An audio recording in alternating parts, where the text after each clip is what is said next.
Hello, welcome to another episode of Total Ramblings. You know, it's kind of weird, right?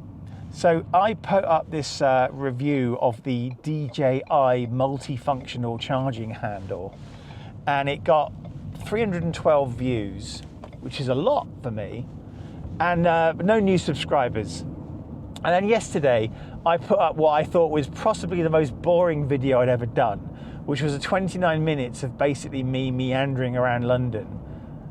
And it got 19 views, quite good for me. And I got one new subscriber. Maybe boredom is the way to go. I don't know. I honestly don't know. Anyway, it's Wednesday. It's 25 to 5. Clive and I are on the way to see Liz. Well, Clive won't be seeing Liz unless Clive wants to get out of the car and me to carry him along, or Liz wants to come out of the hospital and see him, which she probably won't because she's a little bit annoyed that I bought him, to be honest. Alice and I wanted to buy a Clive last year, and we were told no, and she's not at home to stop me at the moment. So this is unfettered Andrew, I'm afraid, which is not, I repeat, not a good thing. I've been watching Breaking Bad again. I wanted to watch it with Liz. I was desperately trying to get her to watch it with me. The problem is that, you know, Liz would have probably forgotten who Gretchen was by the end of the final episode, and Walter White's denouement with his former partners would have probably gone fallen a bit flat, because she would have gone, who are they? Even though we met them in episode 5 of series 1. But never mind. I was going to maintain a chart for her of all the relationships and go through it, you know, before every episode, because she does have this habit of, have I seen him before somewhere? And goes off when we're watching a film and goes off trying to find out who it is. Half hour later comes back and realises she hasn't been watching the plot. You know, so you'll get to the end of, this is an exaggeration, right? You'll get to the end of Star Wars and she'll be like, who's the man flying the black fighter craft behind Luke? And like, Jesus Christ. It's fucking Darth Vader. Anyway, right, Breaking Bad is a fantastic series, but I've only ever watched it through once.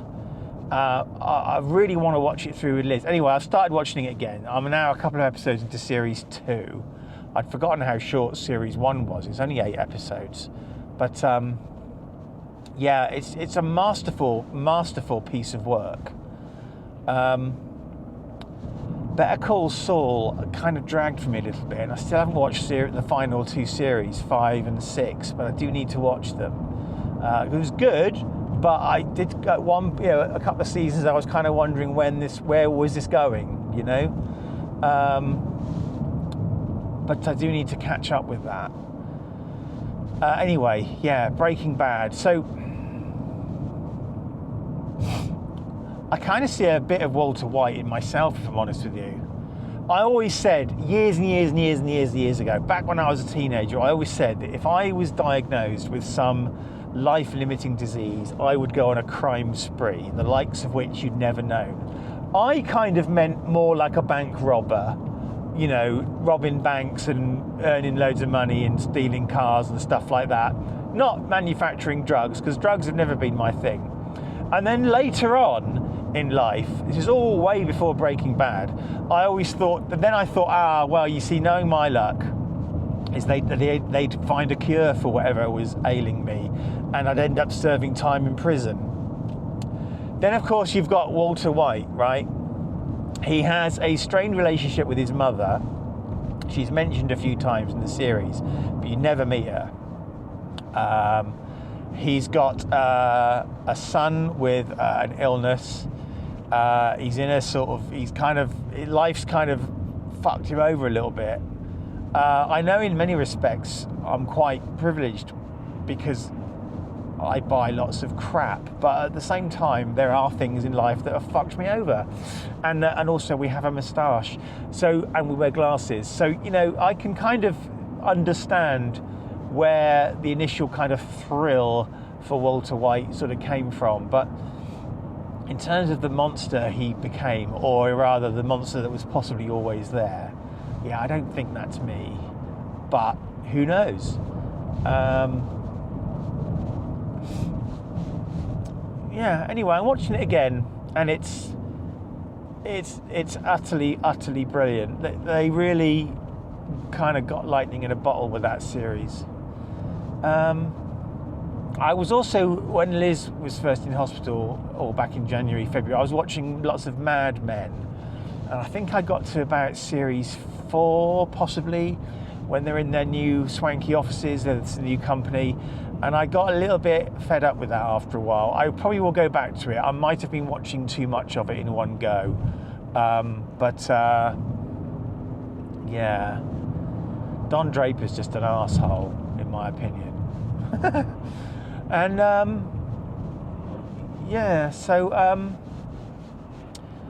you see, I used to have this philosophy with American TV series, and in fact I remember adopting this with Breaking Bad. So my friend Tony, who I used to work with, used to tell me when I first started working with him, he said, you should watch this, it's about a chemistry teacher who makes drugs, right? And I was like, no, I'm not going to watch that, because the problem with American TV series is they get cancelled, right? So Mindhunter is a good example, and this is where I broke my promise to myself. So my promise to myself was that I would not get into any new American TV series until it had finished naturally, concluded properly, with a proper ending, right? I broke the rules with Game of Thrones, although I got into it very late. I was car sharing with Wayne, and he was telling me all about Game of Thrones, and I got into Game of Thrones, and it ended naturally, but the last series was utter shite, and I've not actually watched it, but I've seen enough clips and enough reviews of it to know that I'm not missing out much. And then Mindhunter was something that Liz wanted to watch, and we watched series 1 when it came out, and we watched series 2 when it came out, and then they cancelled it, and there was an ongoing arc through there. I think it was the BTK, Blind Torture Kill, serial killer, that we were kind of following as like a secondary plot. So I broke the rules there. But Breaking Bad, I did wait until it had finished before I watched any of it. And like, it's got a proper story arc, it's got a proper start, finish, middle, finish. Yeah, that's the right order. And like, it's a proper job. It's like The Sopranos as well, has a proper story arc with a start, middle, finish. So some American TV can be utterly superb, but they cancel series for next to no reason. Oh, we only got 5,999,999 viewers, not the 6 million that we wanted. Cancel it, you know? And stories don't get their proper tale. They don't get their proper ending. And you kind of invest all this time for no reason, because these days television is an investment, right? Everything you watch is time. There's so many streaming services now. I think there's even a new one possibly being launched soon. It's just nuts. So many like top tier kind of series, and like there's only a certain amount of times in the day, and watching TV is not the only thing that I do. I spend most of my time, if I'm watching anything, watching YouTube. Of course I work, I play computer games, I build Lego, I do other stuff. I'm doing what I'm doing now on my way to visit Liz. So, you know, watching TV is not the only thing I'm able to do. So when I decide to kind of get invested in a TV show, it has got to be worth my time. So basically, I've started watching Breaking Bad again because I know what I'm getting out of it. And this time I can watch it again with some kind of eye to the bigger picture.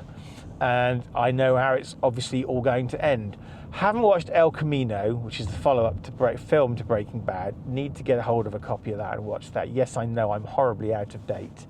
But it's got to be 10 years since I watched Breaking Bad the first time. It has to be, because I remember talking about it with Siobhan when we were doing the Flashing Blade Vidiprog, the one that I used to edit, and that was 10 years ago, which seems weird that it was 10 years ago.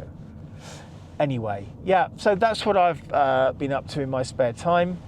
Obviously, you'll have seen me build the Lego Mona Lisa this week. It's really good. It makes me smile every time I look at it on the wall. It's fantastic.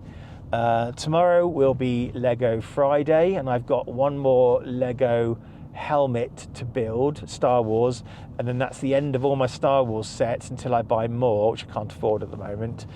So then we'll probably go on to Animal Crossing, or I've got a botanical set I'd like to build, and I've got an absolute ton of Lego City sets at the vault that I need to build, catch up on, like a ton of them. Some of them are quite old. So yeah, anyway, also I have a DJI Action 5 camera on the way. Now, I cheekily wrote to DJI a couple of weeks ago saying, hey, can I have a camera for review? They never replied. They probably wouldn't have said yes to me anyway. But anyway, I've bought one now. It's on the way. So yeah, and I've just been out in a field recording a tiny 10-second clip for work. Tried on the drone. Let's see how that comes out. I've just done one here in the car, and I'm going to do another one. I'm probably on my on another camera, just walking around, giving options. Right? Excuse me.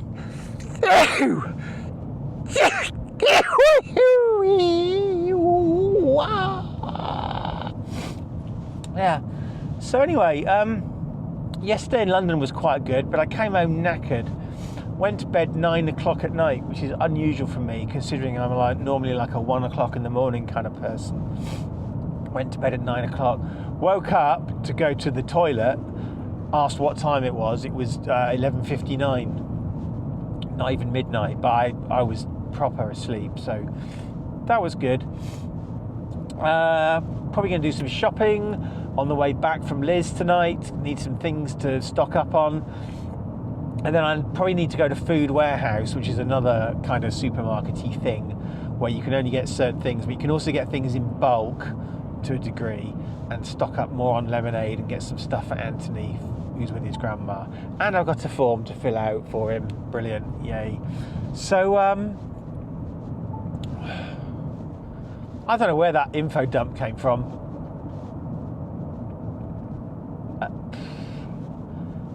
Helps me get stuff off my mind. Spent the day working with Microsoft project planning stuff. Yeah, so yeah, that's been my life lately.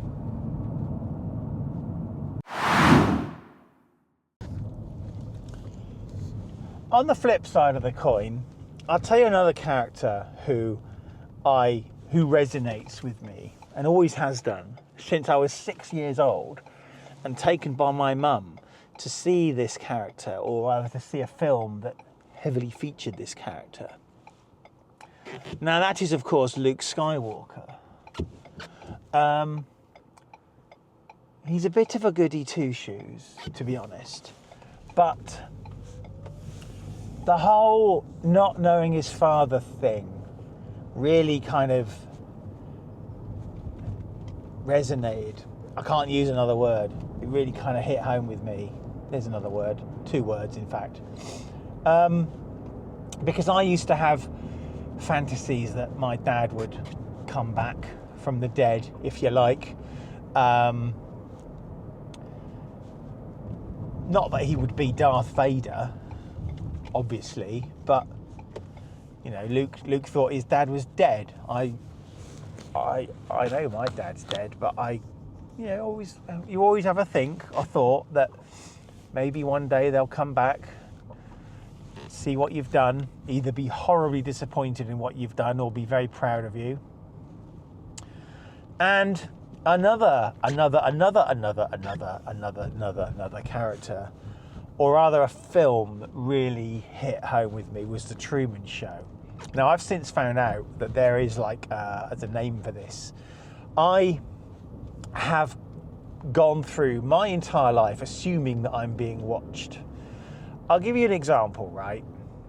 So it might have been the complete paranoia after my stepdad kept me awake for however long, interrogating me when my mum walked out.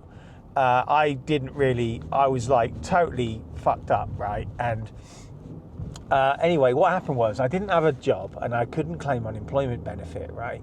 So I ended up doing odd jobs. My aunt paid me to clean her house, right? And I always assumed, even though the technology back in the early 90s was not really commonplace, but I always assumed I was being watched. I always assumed there were cameras watching me. And I've always kind of made that assumption. And I've always kind of acted on the basis that I shouldn't do anything naughty or illegal because I'm being watched by cameras all the time.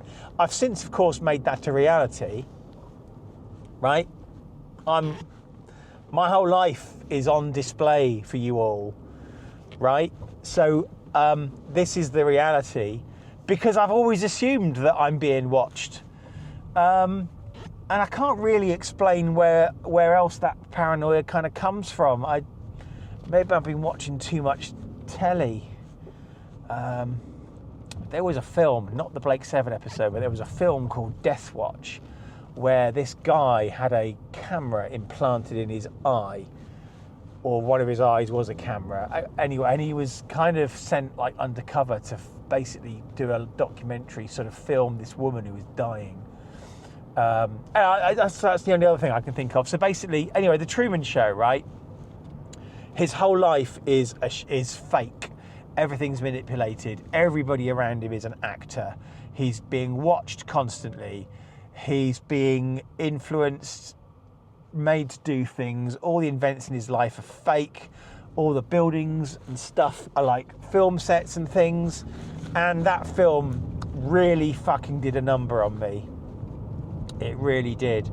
And I've heard that there is like a Truman Show syndrome that kind of describes this. I guess also it might be linked to what they call main character syndrome, where you think no one else really matters and you think you're the main character in the world. I don't think that. I know I'm a bit player. There's an interesting thing though, right? And it's kind of like when you see somebody in real life that's completely fucked up their life, so much so that you kind of draw a lesson from it. You do have to wonder whether people have been put on this earth in order to kind of be an example to others. Like back in the 90s, when I was house sharing with my semi-cousin Tom, we had a lodger called Sean. Sean had if I remember rightly, he was married with a daughter and had cheated on his wife. And as a result, his life fell apart. His wife left him, he had got a divorce, lost his job, blah, blah, blah, blah, blah. And I'm like, have you been put here as an example to me or others? You see it with other people too. People who've lost a fortune, or people who've got into drugs, or people who've gone on a murder spree or whatever, and you kind of think, are you there as like an example? Do you know what I mean? You probably don't know what I mean. It's kind of weird, right? And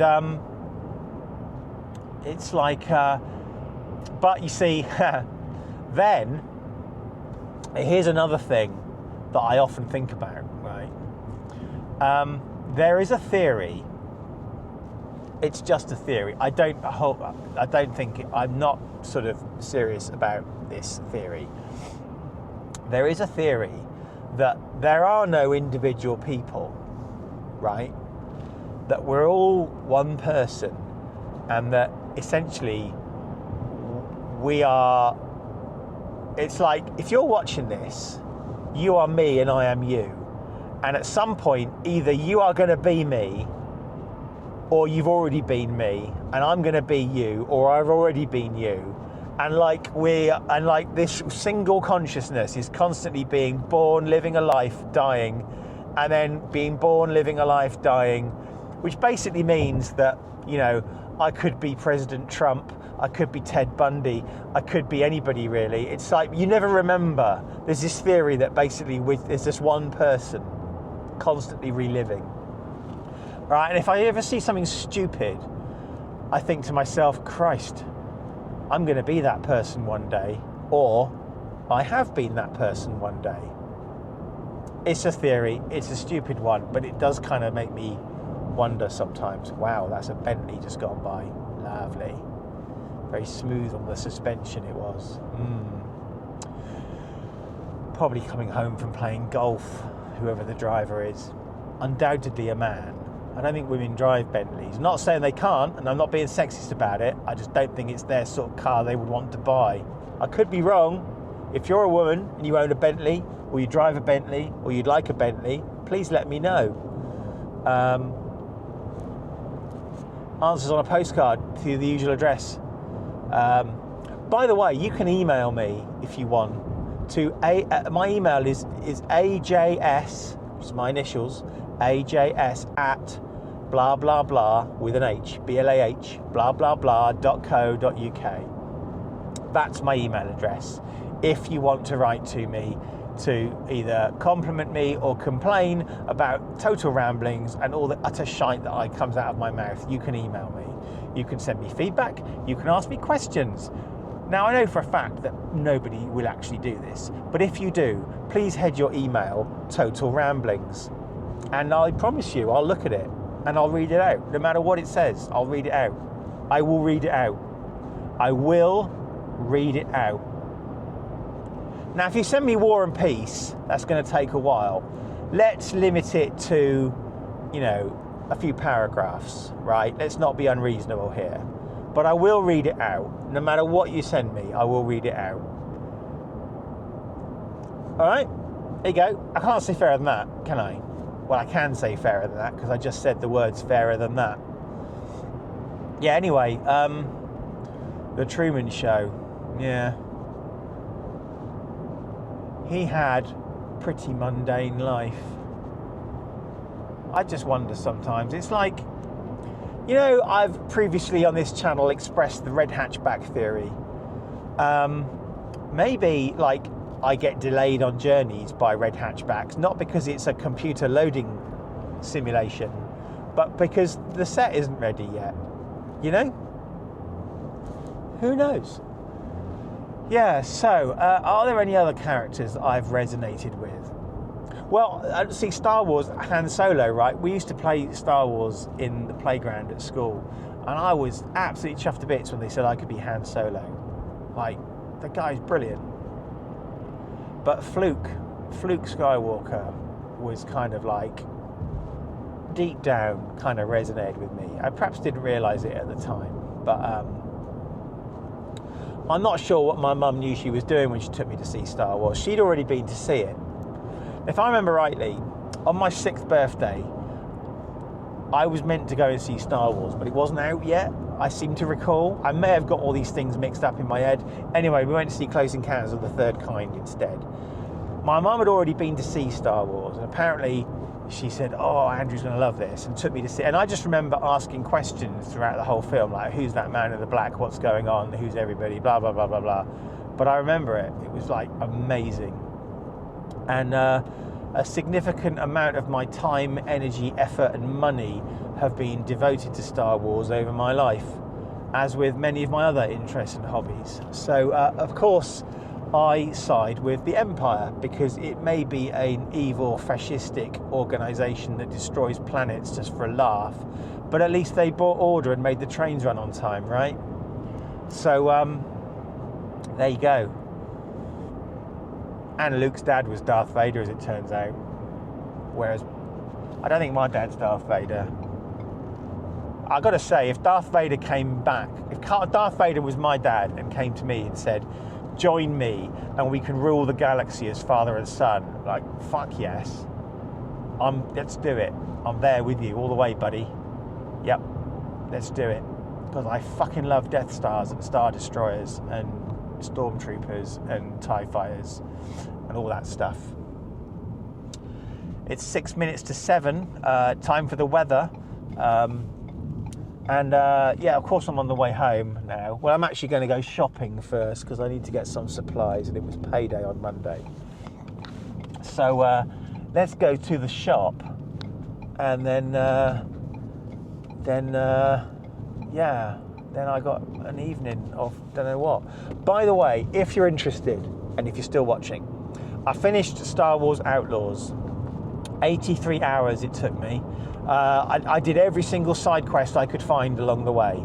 I took my time with it. I explored a lot. I did a lot of faffing around. It was really good fun. I'm kind of sad it's over. I'm not really the sort of person who plays games again though, because I'd have to start again with no abilities, blah, blah, blah, blah, blah, you know, and whereas I've got used to all the little, you know, things that I've picked up. I've still got some bits to finish off.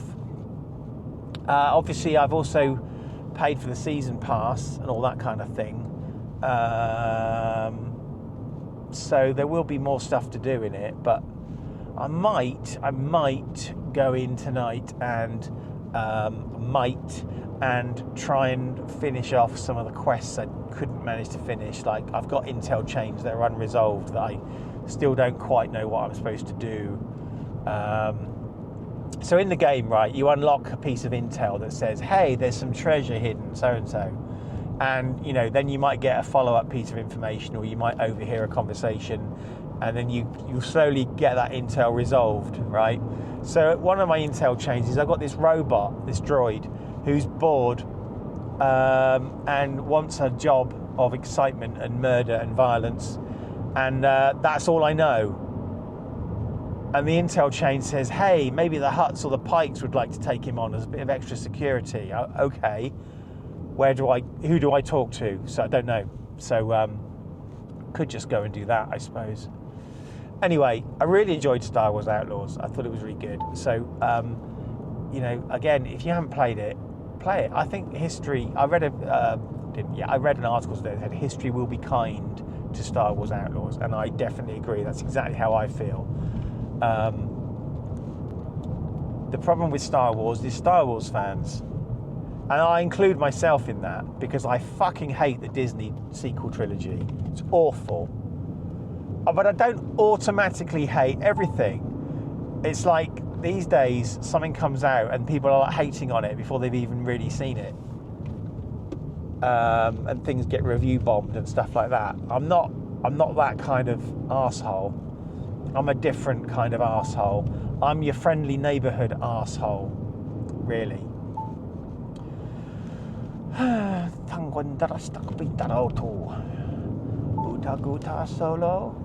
Anyway, yeah,